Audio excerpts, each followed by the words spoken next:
सुप्रभात बच्चों, आज हम पढ़ेंगे पाठ 5 डॉक्टर मुत्तुलक्ष्मी रेड्डी। आज के पाठ को प्रारंभ करने से पहले हम जानेंगे कि किस प्रकार प्राचीन समय से लेकर आज तक महिलाओं की स्थिति में बदलाव लाने के लिए क्या क्या प्रयास किए गए। लगभग 100-125 साल पहले महिलाओं के लिए शिक्षा प्राप्त करना आसान नहीं था। बीमारी से ग्रस्त और विपरीत परिस्थितियों के बावजूद भी मुत्तुलक्ष्मी ने हिम्मत नहीं हारी और पहली महिला डॉक्टर बन गई। आइए बच्चों, आज के पाठ में भारत की प्रथम महिला डॉक्टर मुत्तुलक्ष्मी के जीवन से जुड़ी कुछ रोचक घटनाओं के बारे में जानें और उनके जीवन से प्रेरणा लें। इससे पहले हम कुछ पहली भारतीय महिलाओं के बारे में जानेंगे।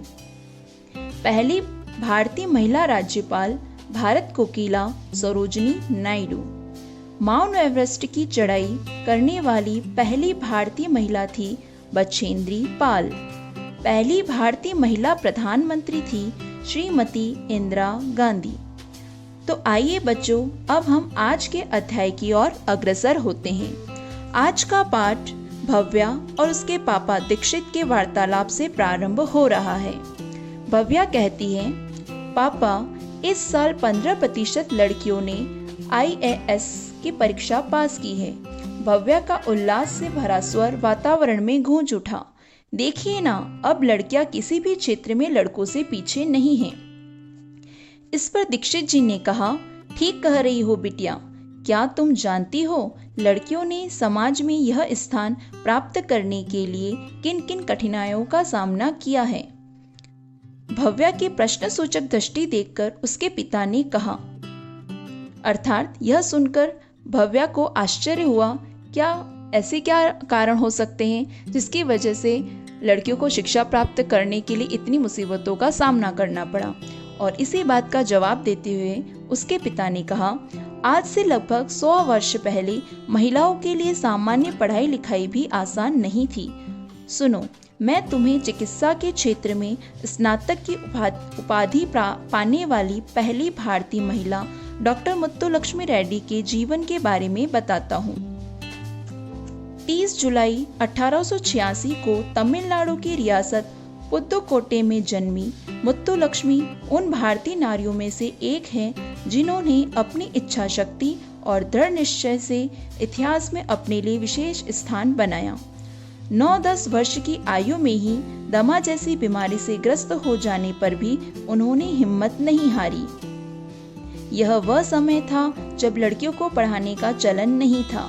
मुत्तुलक्ष्मी के पिता महाराजा कॉलेज के प्राचार्य थे। वे विद्वान व्यक्ति थे। जब पुदुकोट्टई के दीवान साहब ने लड़कियों की शिक्षा के लिए प्राथमिक पाठशाला की स्थापना की तो मुत्तुलक्ष्मी को पर्दे वाली गाड़ी में बैठकर पाठशाला जाने की अनुमति मिल गई। अब इसमें बताया गया है कि मुत्तुलक्ष्मी के पिता इतने महान और विद्वान व्यक्ति थे, इसके बावजूद भी उन्होंने अपनी बेटी को शिक्षा प्राप्त करने के लिए पर्दे वाली गाड़ी में जाने की अनुमति दी थी। और वह भी इसलिए क्योंकि वहां पर दीवान साहब ने लड़कियों की शिक्षा के लिए प्राथमिक पाठशाला की स्थापना की थी।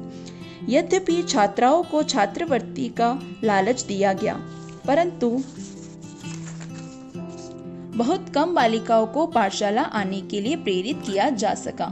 स्वयं मुत्तुलक्ष्मी के पिता ने उसके अध्यापक से कहा था, मैं चाहता हूँ कि मेरी बच्ची धोबी और दूध का हिसाब लिखने लायक पढ़ लिख जाए। अब इसमें बताया गया है कि परिस्थितियाँ कितनी विषम थी कि जिसके पिता स्वयं विद्वान थे, यहाँ तक कि कॉलेज में प्राचार्य थे, वो भी अपनी बेटी को पढ़ाना नहीं चाहते थे।